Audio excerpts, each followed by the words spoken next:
Tonight, friends in mourning and a city looking for answers after a quadruple homicide in Markham. Honestly, she was the kindest person I've known. This does not reflect what this community is about. As police continue their investigation into the murders, we're learning the man charged in the deaths may have sent online messages about a murder plot months ago. Plus, 7 children sent to hospital after a chemical spill involving chlorine at a Burlington splash pad. And really, I was amazed to see that snake. But it's a good snake. Actually, it's a good size. a hot summer night, a sewer, and a snake. But this potential horror movie actually has a happy ending. Good evening, I'm Mike Wise. We're learning tonight that the man charged in this weekend's quadruple homicide in Markham may have sent online messages about wanting to kill his family 4 months ago. As investigators look into whether there were missed opportunities to prevent the deaths, we're learning more about the 4 victims as their friends and colleagues mourn their deaths and plan for their funerals. Angelina King has the latest. A family killed, a community in shock, a son accused of murder. 23-year-old Minhas Zaman is charged with 4 counts of first-degree murder. Police have not identified the victims, but those who knew the family believe they are his parents, sister, and grandmother. His sister Melissa is being remembered on a GoFundMe page for having a big heart, always listening and helping others. The page is raising money for funeral costs in Ontario and in their home country of Bangladesh. Her friend Sanisha Lalani says Melissa loved her brother. Honestly, she was the kindest person I've known. She would never, ever give anybody a bad time. Honestly, she had it really bad in life, but she was the happiness for other people. Minhas's dad, Monarez, worked as a taxi driver. Beck Taxi says he worked there since 2011, saying in a statement, "It's an extremely shocking and sad time. We're devastated to hear about what has happened, and our thoughts are with their family and friends." Markham Mayor Frank Scarpiti calls the killings horrific. Just in talking with some of the neighbors, they understand that this does not reflect what this community is about. They understand, given different reports that they've heard in the media, that this is an isolated incident and something that is a very tragic event. And I think some of them are asking, could something have happened that would have prevented this tragedy? Online messages sent Saturday night from the username Minhas paints a picture. He wrote about killing his family, dropping out of university, and being depressed. "I wanted them to die so they didn't suffer knowing how much of a pathetic subhuman I was. It's all very selfish," he wrote. 4 months before that, the same account wrote this: "Gonna kill my parents and go to jail, yo." 2 people part of this online gaming network have known the user for years and say it is Minhas Zaman. Police have not confirmed that, but it all raises questions about who bears responsibility to act when someone sends violent messages online. This Ryerson University professor says the onus is on companies that run the services to monitor their platforms, but it's complicated. It's not easy to say that we want companies to deal with this. It might be incredibly expensive to do. Companies want to move to an algorithmic way, trying to do this in an automated way, maybe by scanning for words or trying to identify things in video posts. The game the users were playing is called Perfect World Void, and the administrator says it was actually the users that alerted police, also saying that the Minhas profile didn't alert them as a threat. Discord is the platform the messages were sent on. It says that there are certain rules users have to follow, and if they're broken, then they're banned. In this case, the company says it is working with police. Angelina King, CBC News, Markham. Paramedics in Burlington treated more than a dozen children today after police believe chlorine spilled into a splash pad and pool. Police and paramedics were called to the LaSalle Park just after 2 o'clock after pool staff noticed an odor and evacuated the pool. Officials assessed 14 children, all between the ages of 4 and 7. They'd been complaining of nausea and vomiting. Police quickly looked for the cause. It's very preliminary at this time. It appears that there was some type of inadvertent chemical injection of chlorine into the pool. I've been told that the pool is deemed safe now. Ambulances took a total of 7 children to hospital, 6 to Joseph Brant in Burlington. They were in minor condition. 1 child was taken to McMaster Children's Hospital in Hamilton in more serious condition. A man has been arrested in connection with the stabbing at the Beaches Jazz Festival last week. It happened on Thursday, just after the opening night of the Street Fest. 27-year-old Dylan Kahn was out walking his dog when a man approached him and started asking about the dog. When Kahn tried to end the conversation, the man stabbed him multiple times. Residents in the Beaches neighborhood have started a GoFundMe campaign to help Kahn get back on his feet, since he'll be off work recovering for the next few weeks. And a woman and a child seriously injured tonight after they were struck by a car in the city's north end. It happened near the northbound Highway 404 on-ramp at Finch Avenue East. Toronto police say the woman in her 20s and the child with her sustained serious but not life-threatening injuries.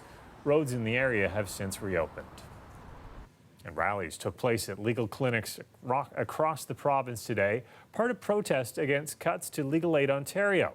In April, the provincial government slashed nearly 30% of the organization's budget. Tonight, supporters are asking the government to have a change of heart. Ali Chiasson reports.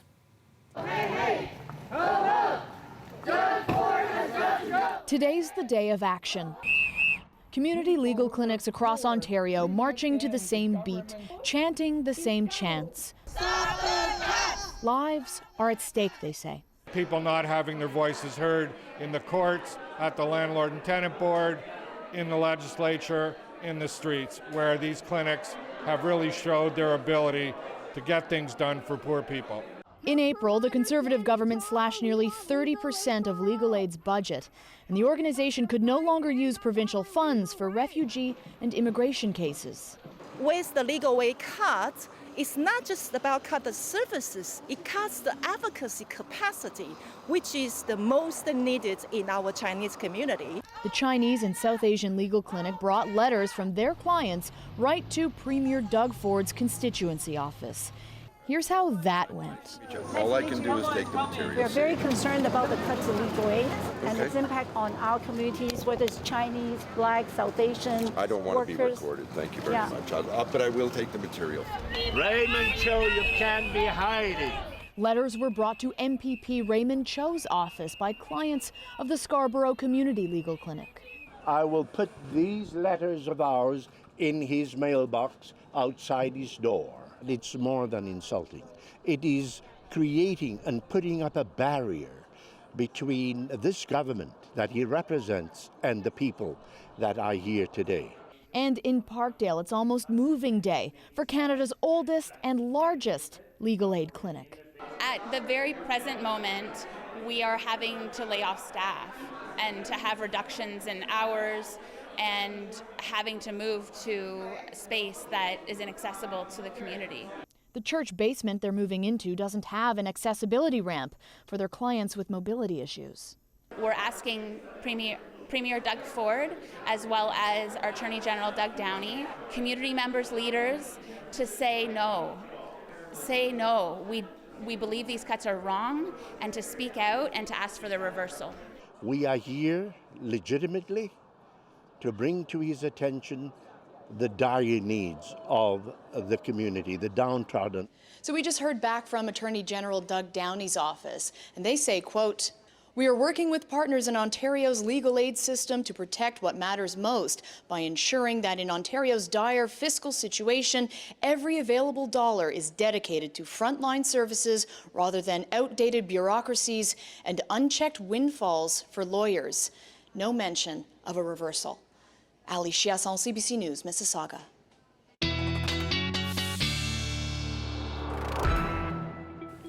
Colette Kennedy's here with the first look at the forecast. We got all the unpleasant weather out of the way today, and it's back to sunny skies, right? Yeah, we're really heading into a new weather pattern, Mike, and this one is going to be pretty pleasant. We've got a few days where we're talking about drier conditions we'll be seeing, quite a bit of sunshine, but not only that, finding that the humidity is down a little bit too, so some really comfortable air. So a string of nice days ahead of us, and looking ahead towards the weekend, that's when we might start to see the temperatures not only building a little bit, but some of that humidity coming back at us, especially as we head towards Saturday. Sunday looks a little more temperate. So what's ahead? Well, overnight tonight into southwestern Ontario, we still have the risk of some pretty isolated showers or thunderstorms kind of hanging in there even into tomorrow morning. Not the trend around the GTA and into cottage country. It looks like partly cloudy conditions. I want to point out, though, even though high pressure is building in and we are going to see a good deal of sunshine through the day on Wednesday, at times there's going to be a few cloudy periods becoming more variable. Also, just towards the north and to the northwest of the city may have an isolated sprinkle that we could see. Same thing kind of just towards the west of the Windsor area. But high pressure as it moves in is going to clear our skies out, and we are going to see a few days, like I said, where we've got some drier conditions. But I just have to point out those few little spots where things could be a bit different. Overnight tonight, 18, and tomorrow, 27. Just a little bit of humidity with those winds coming from a more northerly direction. It's actually going to be pretty comfortable, Mike. Looking forward to it. Thanks a lot, Colette. You're welcome. And from the weather now to something completely different. The tale of Monty the Python, a large snake that went missing back in June. His owners, well, they always looked on the bright side of life. He was found last night in an unlikely place. And as Taylor Simmons tells us, Monty came back with barely a flesh wound. I feel bad for him. He's had a rough time. Missing for more than a month, Monty the Python reunited with his owner today, but not before causing some hysterics last night. A couple of guys came inside and told me that there's a snake. Customers at the Victoria Park in Danforth Esso reported seeing a snake's head peering out of the sewer grate just before midnight. Officials got the call to remove the 4.5-foot ball python. Really, I was amazed to see that snake. But it's a good snake. Actually, it's a good size. It's very beautiful. Crews quickly captured the snake, transferring it to Animal Services. When word got out, One of my colleagues sent me a picture and said, "Oh my God, is this your snake?" And I was like, "Oh my God, I can't believe it." Like, yes, that's my snake. Samantha Sinella's 18-year-old son adopted Monty the Python in November, a 1-year-old non-venomous constrictor. He went missing the night of the Raptors' win more than a month ago when her son held a party. She thinks someone opened the lid of his aquarium. We went on a frantic search for him. We turned the air conditioner down super low because they like warmth. You had to put a heating pad on them. And then we put a heating pad on the floor to try to get it to come out, and a pail of water and all kinds of stuff, but we couldn't find him. They figured Monty may be hiding in the basement ceiling, but he ended up about 3.5 kilometers from their home.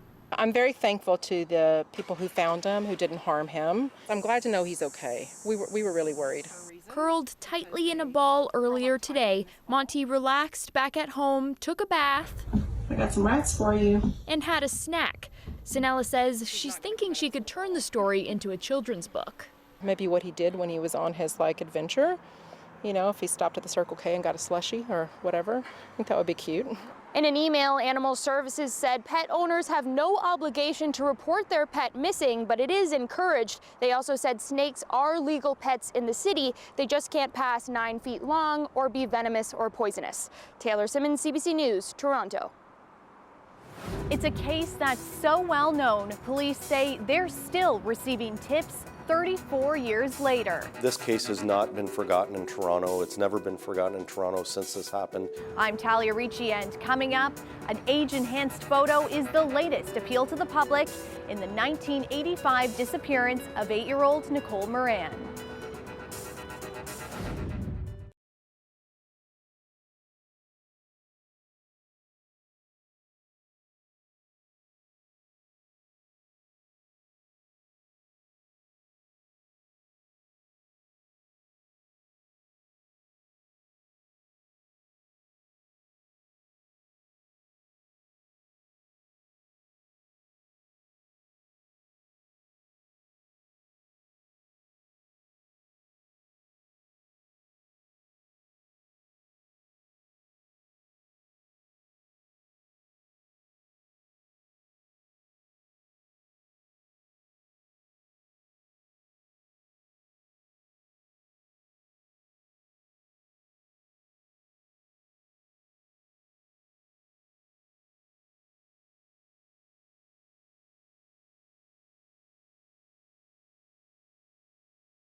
A man is in custody tonight facing a number of charges after he struck a pedestrian and crashed his car into a drugstore.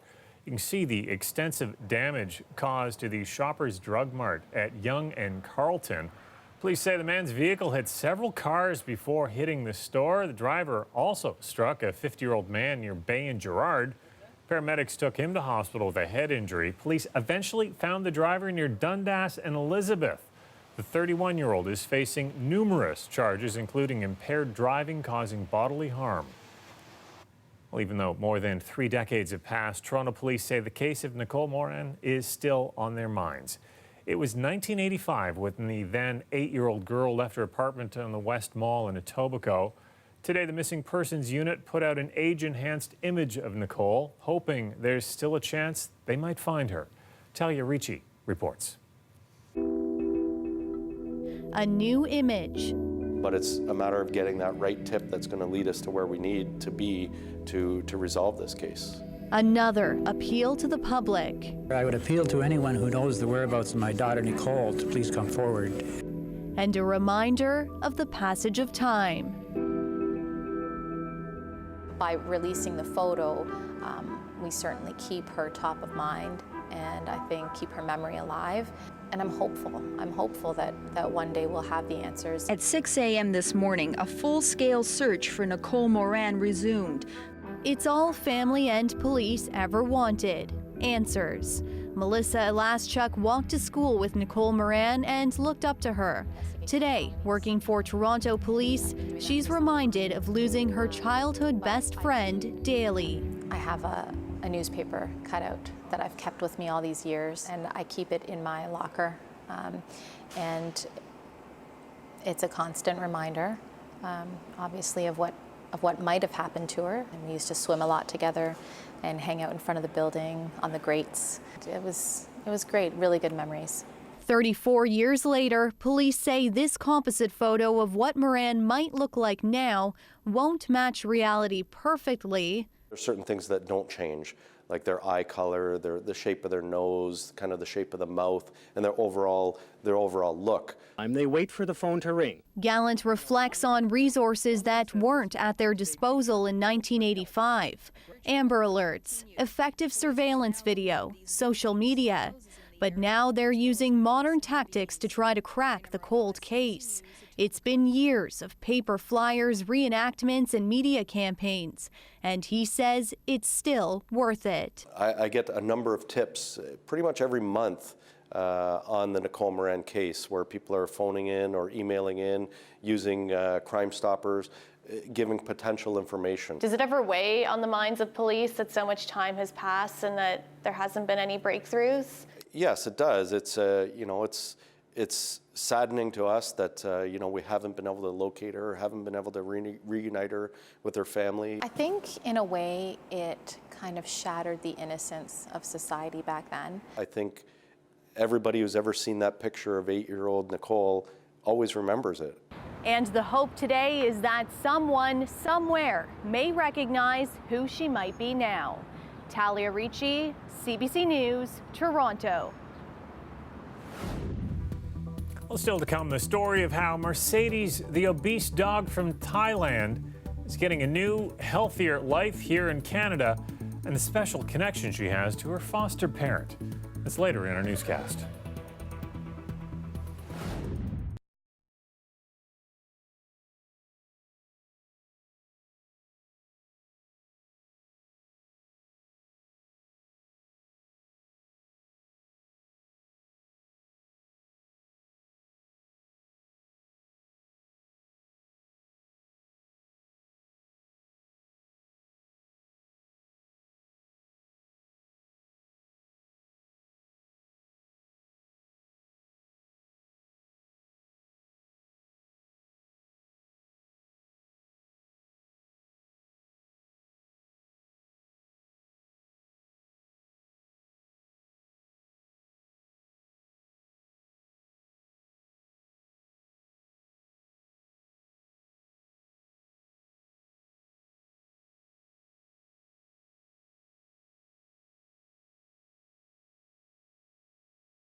The weather update is brought to you by Train Extreme Conditions Testing.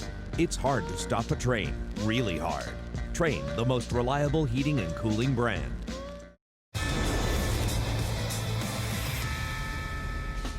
Well, the Blue Jays coming off a win last night against Kansas City, looking to get a streak going, and they get going early. Lourdes Gurriel Jr. with a single in the first. This scores Bo Bichette. A few batters later, Vlad Guerrero Jr. with a single. This one scores Randall Grichuk to make it 2-0 Jays, and Freddie Galvis would double that lead in the fifth. His fly ball to center scores 2 more. Right now in the ninth, the score is 4-1 for the Jays.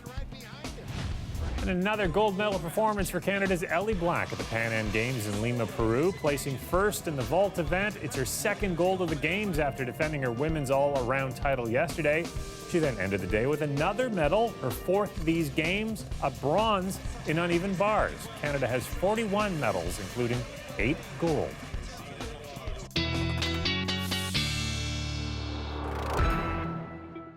Colette is back with her extended forecast. I think we have to remember these next few days and how pleasant this weather is going to be. And remember these in February when we're dealing with -20s again. I know. You know, sometimes just for fun, Mike, I'd like to pull out a forecast for February and look at it when we're in all that heat and humidity. But you're quite right. If you just want some comfortable but warm conditions, that's what we've got coming at us the next few days. And boy, there are times in the winter when we're looking for that. Our average high at this time of year is 27 degrees. That's seasonal, and that's where I'm going for the forecast high for tomorrow. So comfortable conditions. Again, a few spotty showers possible, especially into southwestern Ontario. At times, a little more cloud cover around the GTA, but particularly to the north into cottage country where there could be an isolated shower pop up in the afternoon. We'll stay dry, though, for the city and the rest of the GTA. And not only that, as high pressure builds in and this new weather pattern and new air mass comes in here, we're looking at a few really pleasant days as we take you through midweek, all the way towards approaching that long weekend. Overnight tonight, yes, some isolated showers and thunderstorms, so a few spots with some heavier downpours possible. But you see how the temperature's backing off with those overnight lows into the mid-teens. And then tomorrow afternoon, a tiny bit of humidity, not a big deal, and getting into a nice clearing trend for southwestern Ontario as the day wears on. And then overnight tonight for the GTA, we're talking about 17 to 19 for the overnight lows, a little more cloud cover further south. Otherwise, we'll see primarily partly cloudy skies through the overnight. Tomorrow afternoon, there are those seasonal temperatures we'll have around the region, at times getting more variable with the clouds, but there'll be sunshine to go around too. This is where we have to take you through not only the rest of the week, but we take a peek into the long weekend as well. So although there's a little humidity tomorrow, it feels very comfortable. Thursday, actually, we get more into the heart of this new air mass, and so dew points will be fairly low. Temperatures a little cool, too. Still a northerly flow to the wind, so 25 for the high, mostly sunny. That's going to be a great day. Friday looks good. Just starting to get a little warmer, so 29 for the high on Friday. And then Saturday, you see I put the Humidex back in again, and it's just because it gets a little uncomfortable when you get into those low 30s with the Humidex. Could even build towards the mid-30s on Saturday with that high around 29 to 30 degrees, and a slim chance of some showers. I think they'll stay to the north of us, but just know about that for cottage country. I think we'll be doing okay here for Caribbean Carnival and this kind of stuff for the weekend, which will be great. And then Sunday, 27, mostly sunny skies, Mike. I'm thinking it was looking like great weather for the Carnival this weekend. Yeah, looking forward to that. Thank you, Colette. You're welcome.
Finally tonight, we have an inspirational weight loss tale about a dog.